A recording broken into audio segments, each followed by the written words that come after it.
എല്ലാവർക്കും സാറാസ് കൾനറി എസ്കേപ്പിലേക്ക് സ്വാഗതം. എല്ലാവർക്കും ഇഷ്ടപ്പെട്ട പ്രിയങ്കരമായൊരു വെട്ട് കേക്കാണ് ഞാൻ നിങ്ങളെ പരിചയപ്പെടുത്തുന്നത്. അതിൻ്റെ കറക്റ്റ് അളവ് ഞാൻ നിങ്ങൾക്ക് പറഞ്ഞു തരാം. അതിലേക്കുള്ള ഇൻഗ്രീഡിയൻസ് പരിചയപ്പെടുത്താം. 1 കപ്പ് പഞ്ചസാര പൊടിച്ചതാണ് ഞാനിവിടെ ചേർത്തിരിക്കുന്നത്. അതിനുശേഷം 1/2 ടീസ്പൂൺ ബേക്കിംഗ് പൗഡറാണ് ചേർത്തേക്കുന്നത്. പിന്നെ ഒരു 1/2 ടീസ്പൂണ് ഉപ്പ്. അതിനുശേഷം നമ്മൾ ഇവിടെ നാടൻ മുട്ട 2 മുട്ടയാണ് എടുത്തേക്കുന്നത്. അത്യാവശ്യം വലിപ്പമുള്ള മുട്ടയാണ്, 2 എണ്ണം എടുത്തിട്ടുണ്ട്. അതിനകത്തോട്ട് പൊട്ടിച്ചൊഴിക്കാം.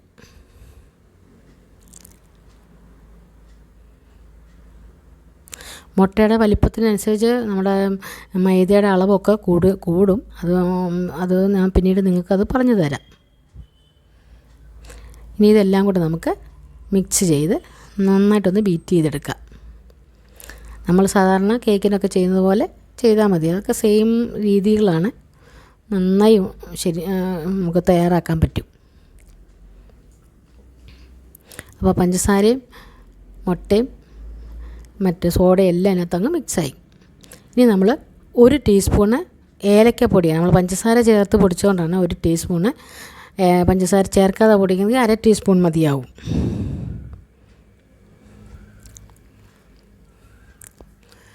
ഇനി പിന്നെ നമ്മൾ ചേർക്കുന്നത് സൺഫ്ലവർ ഓയിലാണ് 1 ടേബിൾ സ്പൂൺ ചേർത്ത്. ഇനി അത് മിക്സ് ചെയ്യാം.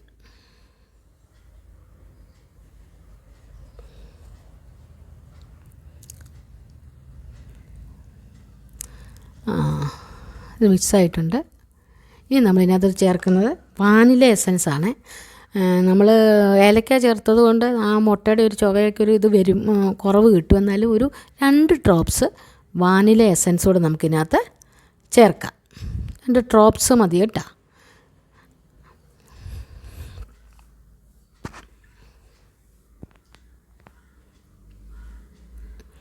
ഇനിയും നമ്മൾ ഇതിനകത്ത് കളറൊന്നും ചേർക്കുന്നില്ല.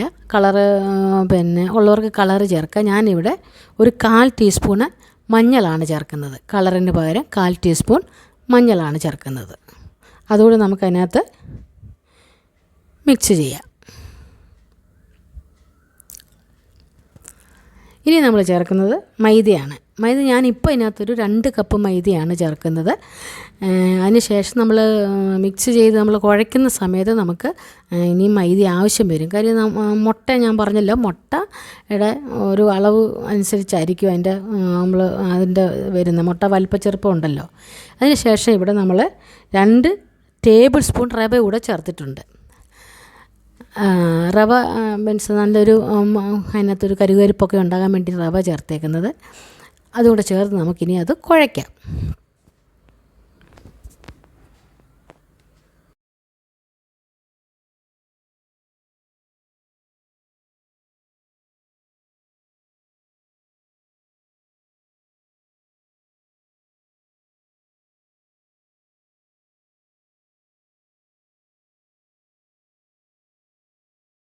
നമ്മൾ ആദ്യം 2 കപ്പ് മൈദയാണ് ചേർത്തിരുന്നത്.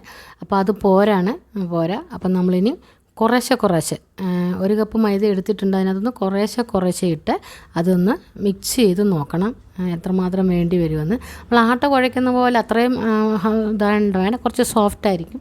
കുറച്ച് നമ്മൾ 1 മണിക്കൂർ 2 മണിക്കൂർ കഴിയുമ്പം അത് നന്നായി ഹാർഡാവും. കാര്യം നമ്മൾ റവ ചേർത്തത് കൊണ്ട് റവ വെള്ളം കുടിക്കും. അപ്പോൾ അതുകൊണ്ട് ഒത്തിരി ഹാർഡായിട്ട് വേണ്ട, കുറച്ച് സോഫ്റ്റായിരിക്കണം. അപ്പോൾ ഞാനിവിടെ 2.25 കപ്പ് മൈദ മൊത്തം എടുത്തിട്ടുണ്ട്. അപ്പോൾ അത് മതിയാവും. അപ്പോൾ നിങ്ങൾ മുട്ട ശ്രദ്ധിക്കണം. മുട്ട നിങ്ങളുടെ ചെറിയ മുട്ടയാണെങ്കിൽ, നാടൻ മുട്ട ചെറിയ മുട്ടയാണെങ്കിൽ അപ്പോൾ അത്രയും കുറപ്പ് ആവശ്യം വരില്ല. ഇവിടെ നമ്മൾ എന്ത് ചെയ്യണമെന്ന് ചോദിച്ചാൽ കുറച്ച് കയ്യിൽ വെച്ചിട്ട് എണ്ണയൊക്കെ തൂത്ത് അതൊന്ന് ഇതാക്കണം, മയപ്പെടുത്തണം. അത് കഴിയുമ്പോൾ പിന്നെ നമ്മുടെ കൈയൊക്കെ ഒന്ന് കഴുകിയിട്ട് വന്നിട്ട് പിന്നെ വെള്ളം തൊട്ടിട്ട് അതിങ്ങനെ മയപ്പെടുത്തണം. അങ്ങനെ ഉണ്ടാവും. ഇപ്പോൾ അതുപോലെ നല്ല സൂപ്പറായിട്ട് നമ്മൾ കുഴച്ച് വെച്ചിട്ടുണ്ട്. ഇനി ഇതൊരു കുറഞ്ഞത് 2 മണിക്കൂറെങ്കിലും റെസ്റ്റ് ചെയ്യണം. അതിന് വേണ്ടി നമുക്ക് അടച്ചു വെക്കാം. ഞാനിവിടെ 2.25 കപ്പ് മൈദ എടുത്തിട്ടുണ്ട്.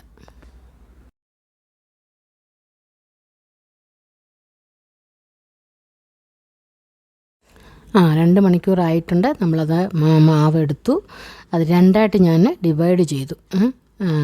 ഒന്നിച്ചെടുക്കാൻ പറ്റില്ല, രണ്ടായിട്ട് ഡിവൈഡ് ചെയ്തു. എന്നിട്ട് കൈ നമ്മുടെ എണ്ണയിലൊന്ന് തൊട്ടിട്ട് ഇതേപോലെ ഇങ്ങനെ എന്താ പറയുന്നത്, സിലിണ്ടർ ഷേപ്പ് അതുപോലെ ഇങ്ങനെ ആക്കുക. അങ്ങനെ ഒരേ ലെവലിൽ ഒരേ ഷേപ്പിൽ ഇത്രയും ഒരു ഇത് വേണം. ഇനി ഇതിപ്പം നിങ്ങൾക്ക് ഇതിൽ വലിപ്പം വേണമെങ്കിൽ അതേ വലിപ്പത്തിലെടുക്കുക. വലിപ്പം കൂടിയാൽ നമുക്ക് എണ്ണ ഏറെ ഒഴിക്കേണ്ടി വരും. നമ്മൾ കുറച്ചല്ലേ ഉണ്ടാക്കുന്നുള്ളൂ. അപ്പോൾ അതുകൊണ്ട് ഇതേ വലിപ്പം റെഡി ആയിരിക്കും. അതിന് 2 സൈഡും കട്ട് ചെയ്ത് അത് ഷേപ്പിന് വേണ്ടിയാണ്. ഒരു ഏകദേശം നമ്മുടെ ഫിംഗറിൻ്റെ പകുതിയൊക്കെ അത് ലെവലിൽ ഇങ്ങനെ ഒരു ഐഡിയയിൽ ഇങ്ങനെ കട്ട് ചെയ്യുക. അങ്ങനെ കട്ട് ചെയ്തെടുക്കുക.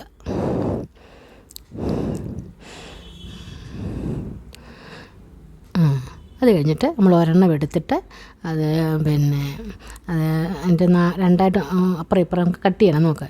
അതുപോലെ ആദ്യം ഇങ്ങനെ കട്ടാക്കുക. അത് 3/4 ഭാഗമേ കട്ടാകാവൂ, താഴെ വരെ കട്ടാകരുത്. പിന്നെ തിരിച്ച് കട്ട് ചെയ്യുക. ഇതുപോലെ 2 കട്ട് ചെയ്യുക എല്ലാ പീസുകളും. അതുപോലെ ബാക്കി മറ്റേതും കൂടെ നമുക്ക് അങ്ങനെ ചെയ്തെടുക്കാം.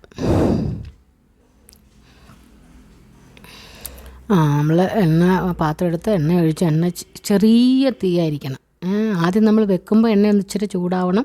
അത് കഴിഞ്ഞിട്ട് ഏറ്റവും മീഡിയത്തിന് താഴെ വെക്കണം. ആ ലെവലിൽ മീഡിയത്തിന് താഴെ കിടന്നായിരിക്കണം അത് വേകേണ്ടത്. തീ കൂടാൻ പാടില്ല. തീ കൂടിയാൽ അകം വേകില്ല, അത് കരിയും. അപ്പോൾ നമ്മൾ മീഡിയത്തിന് താഴെയാണ് ഫ്ലെയിം വെച്ചേക്കുന്നത്. അത് ഇങ്ങനെ ഒരു ഏകദേശം ഒരു 6-7 മിനിറ്റൊക്കെ എടുക്കും അത് വേകാനായിട്ട്. അപ്പം നിങ്ങളത് ശ്രദ്ധിച്ച് ഫ്ലെയിം എപ്പോഴും ശ്രദ്ധിക്കണം. ഇതിനെ പ്രത്യേകം ശ്രദ്ധിക്കേണ്ട കാര്യമാണ് ഫ്ലെയിം.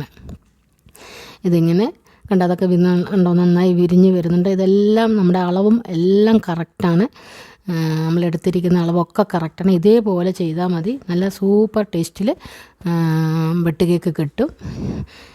ശ്രദ്ധിക്കേണ്ട കാര്യം നമ്മളിവിടെ തീയാണ് പ്രത്യേകം ശ്രദ്ധിക്കേണ്ടത്. പിന്നെ നമ്മൾ ഇടുന്ന ഉടനെ നമ്മൾ ഒന്നും ചെയ്യരുത്. അതേപോലെ അവിടെ ഇളയ ലെവലിൽ അവിടെ കിടക്കണം. ഒരുവിധം ഇതായതിന് ശേഷമേ നമ്മളൊന്ന് ഇതുപോലെ ഒന്ന് ഇളക്കി കൊടുക്കാൻ പാടുള്ളൂ. അല്ലെങ്കിൽ അത് പൊടിയാൻ സാധ്യതയുണ്ട്.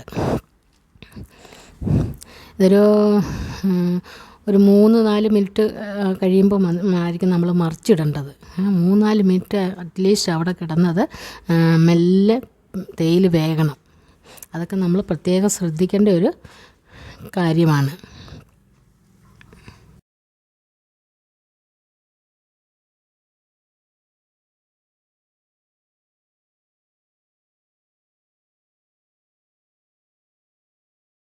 ഞാനിവിടെ ഇട്ടതിനൊരു 3-3.5 മിനിറ്റ് കഴിഞ്ഞിട്ടാണ് ഞാനിതിപ്പോൾ മറിച്ചിടുന്നത്. എൻ്റെ പാത്രം ഞാൻ ചെറിയ പാത്രത്തിൽ വെച്ചത് കാര്യം എനിക്ക് എണ്ണ അത് ഒരുപാട് ചിലവാകാതിരിക്കാൻ വേണ്ടിയാണ്. എണ്ണ ഞാൻ പിന്നീട് ഉപയോഗിക്കാറില്ല. അതുകൊണ്ടാണ്. നിങ്ങൾക്ക് മറ്റുള്ള വേറെ പാത്രത്തിലാണെങ്കിൽ നല്ല സ്പേസ് ഉണ്ടാകും, മറിച്ചിടാനൊക്കെ എളുപ്പമായിരിക്കും. ഇവിടെ മൊത്തത്തിൽ ഒരു 7 മിനിറ്റെങ്കിലും എടുക്കും ഇത് ആയി വരാൻ. അപ്പോൾ നിങ്ങളത് ശ്രദ്ധിക്കണം. അങ്ങനെ അവിടെ കിടന്ന് മെല്ലെ വേവട്ടെ.